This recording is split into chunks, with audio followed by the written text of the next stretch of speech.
Ngayong araw isang nakakagulat na pag-amin at emosyon ang bumuhos matapos na sa wakas ay lumantad na sa publiko ang aktres na si Annabel Rama at inamin ang tungkol sa sinapit ng kanyang mahal na asawa.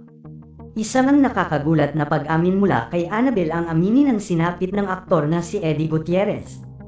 Isang masakit na balita mula sa kanyang asawa ang ibalita sa publiko ang pagpanaw ng kanyang pinakamamahal na asawa. Si Eddie Gutierrez, Eduardo Piquet Gutierrez sa totoong buhay ay isang kilalang artista at producer sa industriya ng pagbibigay aliw sa Pilipinas na may mahaba at matagumpay na karera.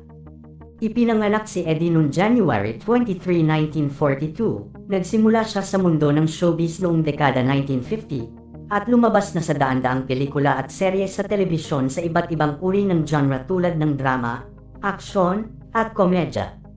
Kilala siya sa kanyang maraming nalalaman sa husay sa pag-arte at nakatrabaho na rin siya sa mga pangunahing kumpanya ng produksyon sa Pilipinas. Nanggaling siya sa isang kilalang pamilya sa showbiz. Ang kanyang mga anak ay sina Richard Gutierrez, Raymond Gutierrez, at Rufa Gutierrez ay kapwa kilala rin bilang mga artista sa bansa. Matatanda ang kasalukuyang nasa ibang bansa ito at noong December 2025, sumailalim si Eddie ng unang spinal procedure sa Singapore. Ngunit ang isang MRI ay nagsiwalat ng seryosong impeksyon. Nitong January 2026, sumailalim siya sa ikalawang medikal na pamamaraan para sa spine infection, subalit sa kasamaan umanong palad ay hindi na kinaya pa ni Eddie ang pangalawang operasyon sa kanya. Ayon sa source, tuluyan ng binawian ng buhay ang batikang aktor. Isang nakakalungkot na balita ito sa mundo ng showbiz at marami ang magluluksa sa pagpanaw ng isa sa magaling na aktor sa showbiz industry.